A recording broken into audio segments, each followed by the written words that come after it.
For thousands of years, curious humans have been looking up towards the night sky, wondering about the stars mysteriously blinking from immeasurable distances. Stargazing has always been the territory of astrology, a mystical study of the movements of the planets and how those movements influence people, and also astronomy, a strictly scientific and mathematical mapping of planetary movements. Today, when we think about what exists beyond Earth's stratosphere, modern space programs like NASA will most likely pop up.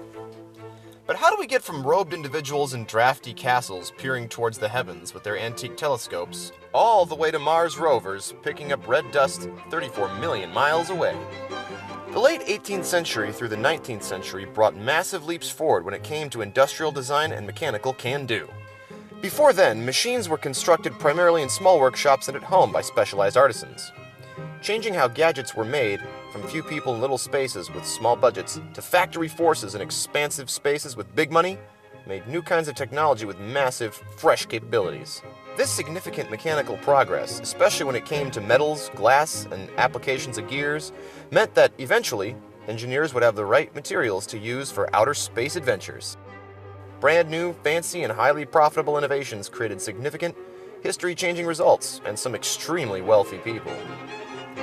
While there was serious cash to be made down here on Earth, the collective imagination never stopped sticking its head above the clouds. Maybe it wanted to escape all the smog.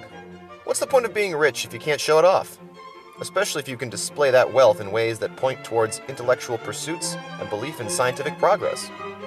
If you're imperfect in your personal life, at least you can play a part in, for example, the foundation of an academic institution.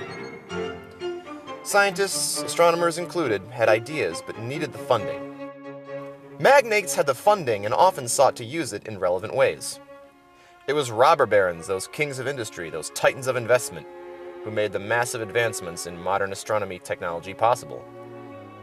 Whether it was burning passion for science that drove them, or simply a desire for jaw-dropping public relations coups, mega-sized telescopes and bizarre planetariums had to be paid for somehow, and yes, the newspapers paid close attention.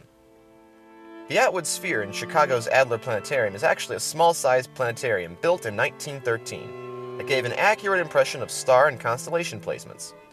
Although it's nothing like the contemporary shows that exist at science centers today, this contraption was an innovative means of exhibiting celestial arrangements in a memorable way. This is Yerkes Observatory in Williams Bay, Wisconsin.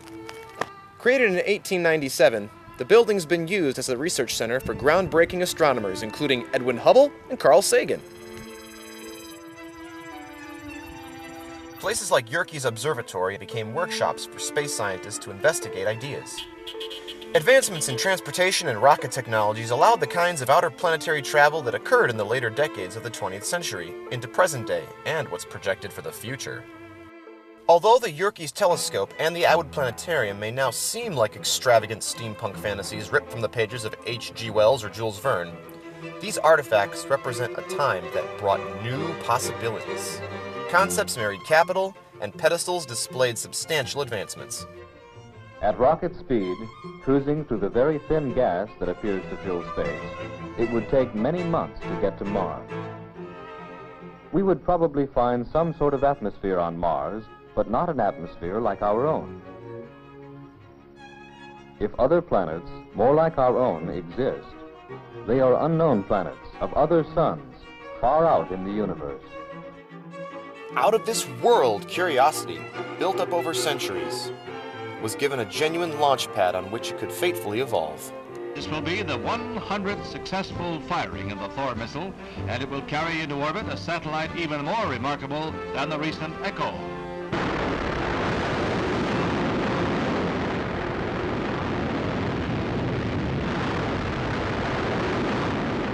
Unlike the Echo, which mirrors back Earth transmissions, the Courier is equipped to receive and rebroadcast messages from the ground.